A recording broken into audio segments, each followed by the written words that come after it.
السلام علیکم فرینڈز، کیسے ہیں آپ سب لوگ؟ آئی ہوپ آپ سب لوگ بالکل ٹھیک ٹھاک اور خیر خیریت سے ہوں گے۔ آج ہم لوگ شروع کرنے جا رہے ہیں ایپیسوڈ 18 آف ناول بخت، جس کی رائٹر ہے مہرالنساء شامیر، اور ہم لوگ اس کے بہت خوبصورت سفر پر پہنچ گئے ہیں اور نا بہت مزہ بھی آ رہا ہے۔ مطلب 18 ایپیسوڈ کیسے چلی گئی تھوڑا سا پتہ بھی نہیں چل رہا۔ بیچ بیچ میں سے لگ رہا تھا کہ ہاں یار یہاں کہانی رک رہی ہے، یہاں کہانی تھوڑی اچھی نہیں لگ رہی، پر نہیں، اب تو جو کہانی آ رہی ہے نا، باپ رے باپ، بہت زبردست ہے۔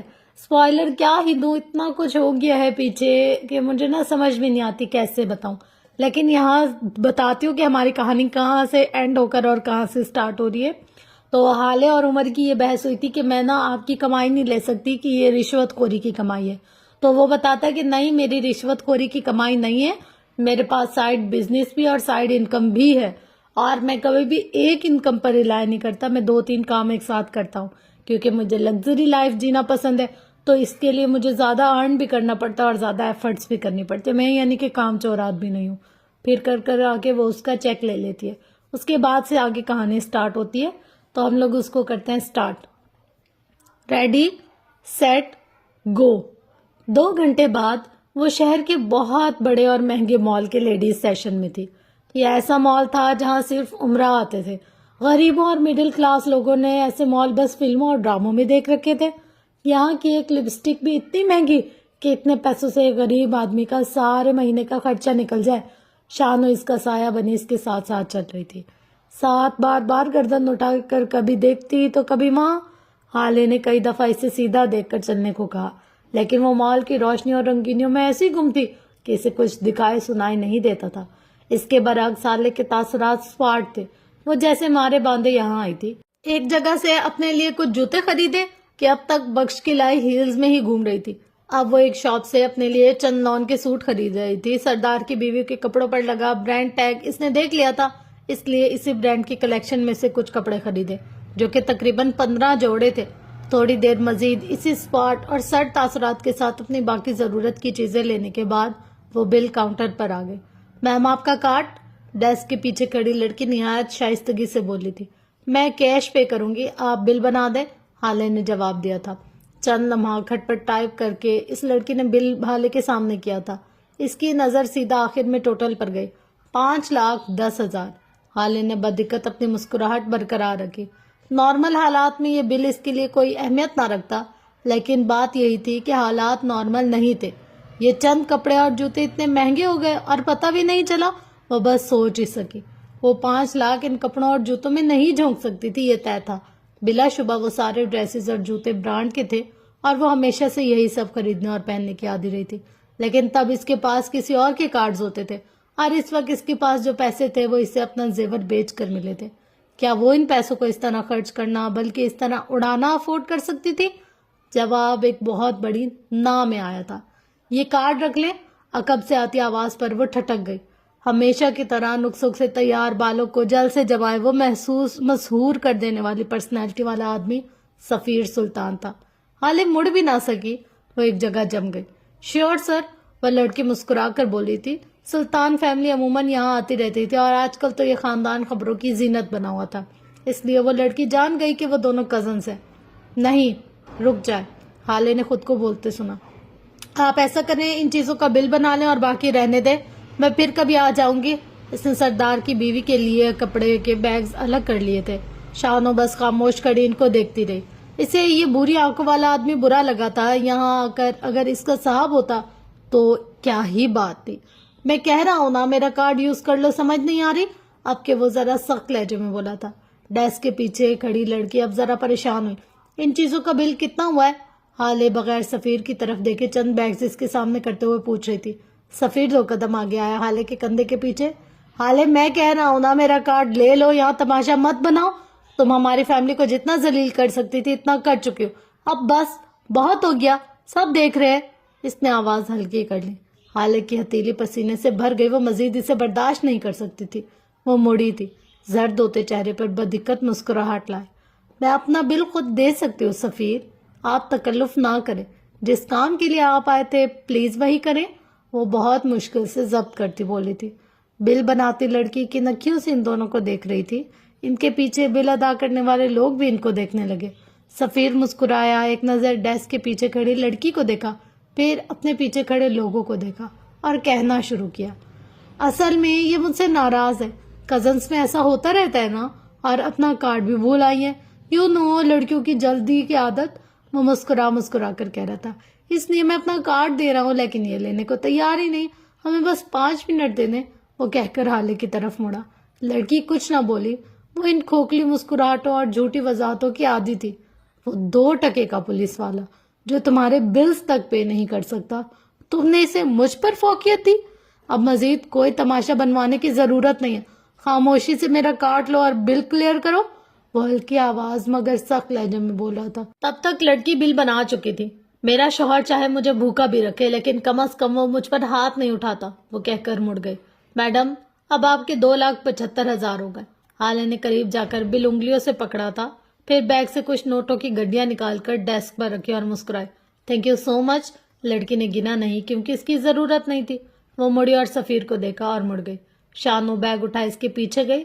سفیر مٹھی پیچھے اس کو دیکھے گا۔ اپنے کسی دوسرے عاشق سے بل پے کروانے تھے تو پہلے بتا دیتی۔ سفیر پیچھے سے بلند آواز سے پکارا تھا۔ حالے کے دل پر جیسے چھری لگی۔ مجھ سے دل بھر گیا نا، تبھی تو آج میرا پیسہ حلق میں اٹکنے لگ گیا ہے۔ حالے کے قدم تھمے تھے، اسے دکھ ہوا، بہت زیادہ دکھ۔ لوگ حیرت سے سفیر کو دیکھے گئے۔ وہ سوٹیڈ بوٹیڈ ڈیسنٹ سا انسان اتنی گندی زبان رکھتا تھا؟ شرم آنی چاہیے تمہیں حالے سلطان، ڈوب مرنا چاہیے تمہیں۔ شادی کی رات گھر سے بھاگنے والی لڑکیوں کو زیب نہیں دیتا اتنا نخرہ۔ وہ مزید نہیں سن سکی، بھاری ہوتے قدم اٹھائے اور آگے بڑھنے لگی۔ ہر قدم اتنا بھاری تھا جیسے کوئی وزنی پتھر پیر سے باندھ رکھا ہو، جس کا باپ اس کا صدمہ لے کر وقت سے پہلے مر گیا ہو، جس کے بھائی نے اپنی بہن کی بد کرداری کی وجہ سے باہر نکلنا، سوشل میڈیا چھوڑ دیا ہو۔ اس لڑکی کو اتنی اکڑ زیب نہیں دیتی۔ وہ اب بھی چلا رہا تھا۔ وہ چلتی گئی، کانوں میں اترتا زہر دل میں اترنے لگا، لیکن وہ چلے گئی اس سے پہلے کہ جسم زہر سے سبز ہوتا۔ اسے یہاں سے جانا تھا، نہ جانے کیوں۔ ایک لمحے کو دل نے خواہش کی تھی کہ کاش عمر حیات یہاں ہوتا۔ اگلے ہی لمحے اس نے دل کو ڈپٹ کر سلایا اور اس جگہ سے باہر آ گئی۔ دل تھا کہ پھٹ رہا تھا، آنکھیں چھلکنے کو بےتاب۔ سفیر کے ساتھ اس نے ایک بہترین وقت گزارا تھا۔ وہ کم بولتا تھا لیکن اچھا بولتا تھا، کبھی اونچی آواز یا بدتمیزی سے بات نہیں کی تھی۔ ہر معاملے کو سمجھنے والا، اس کی اور چچی کی صلح کروانے والا، حسن اور حالے کے جھگڑے میں ہمیشہ حالے کو سپورٹ کرنے والا۔ جب وہ فیل ہوتی تھی اس کے کالج اور یونیورسٹی میں اس کے سرپرست کی حیثیت سے جعلی کالز کرنے والا۔ اسے سفیر سے کوئی طوفانی عشق نہیں تھا، وہ بس اچھا تھا، دل کو بھی اچھا لگتا تھا۔ وہ اچھے وقتوں کا اچھا ساتھی تھا، اب برے وقت میں برا کیوں بن رہا تھا؟ باجی چلیں؟ شانو کی آواز پر وہ ہوش میں آئی، آنکھیں ضبط سے سرخ ہو رہی تھی۔ جی چاہا کہ دھاڑے مار مار کر روئے، لیکن بھلا فرق کس کو پڑتا تھا؟ چلو، وہ غائب دماغی سے کہتے آگے بڑھ گئے۔ تھوڑی دیر بعد گاڑی ڈرائیو کرتے اس کا چہرہ ہر احساس سے عاری تھا، دل پر ان آنسوں کا بوجھ جو گرنے نہیں دے رہے تھے۔ باجی اگر آپ برا نہ مانے تو میں آپ کو ایک سستی مارکیٹ سے کپڑے دلوا سکتی ہوں، مہنگے بھی نہیں ہوں گے اور مناسب بھی مل جائیں گے، شانو نے ہلکے لہجے میں کہا۔ گاڑی ڈرائیو کرتی حالے سوچ میں پڑ گئی۔ وہ اس وقت پیسے اڑانا افورڈ نہیں کر سکتی تھی، اور ویسے بھی اب دل کو ان مہنگے کپڑوں اور برانڈڈ چیزوں کا شوق بھی نہیں رہا تھا۔ اس نے آج جتنے بھی جوڑے خریدے تھے ان پہ بس ایک ہی نظر ڈالی تھی اور پیک کروائے تھے۔ یہ وہی تھے جو ایک جوڑے کو 1000 بار دے کر 10 دکان گھوم کر سب سے بہترین جوڑا لیتی تھی۔ مہراز سلطان کے جسم کے ساتھ حالے سلطان کا دل بھی مر گیا تھا۔ حالے کو اب لگتا تھا انسان مرنے سے پہلے کئی بار مرتا ہے، اور ایسی اموات کے آگے سانسوں کا رک جانا ایک ثانوی حیثیت رکھتا ہے۔ ہمارا دل کا ایک ایک کونا وقت گزرنے کے ساتھ ساتھ مرتا جاتا ہے۔ کبھی بچپن کی محرومی دل کا ایک کونا مارتی ہے، کبھی جوانی کا ناکام عشق، کبھی ایک طرفہ محبت، کبھی شادی کے نام پر سودے بازیاں، کبھی والدین کا وقت سے پہلے مر جانا، کبھی دوستوں کی دغا بازیاں، کبھی فیملی پرابلمز، اور جیسی موت ہمیں فیملی پرابلمز مارتی ہیں، واللہ ویسی اذیت ناک موت کوئی نہیں ہوتی۔ یہ موت سیدھا ہمارے دل کو چھری سے چیر دیتی ہے۔ ہمارا دل مکمل تب بند ہوتا ہے جب اللہ کا حکم ہو، لیکن یہ زمینی خدا روز ہمارا دل مارتے ہیں۔ بی بی کیا کہتے ہو، چلو مارکیٹ؟ شانو کی آواز اسے حواسوں میں لائی۔ حالے نے غائب دماغی سے اس بات میں سر ہلایا۔ شانو اسی پہ خوش ہو گئی۔ اب وہ حالے کو راستہ بتاتی جا رہی تھی۔ تھوڑی دیر بعد حالے نے جہاں گاڑی روکی وہ ایک مڈل کلاس مارکیٹ تھی، جہاں جامع کلاتھ مارکیٹ کا بڑا سا بورڈ لگا تھا۔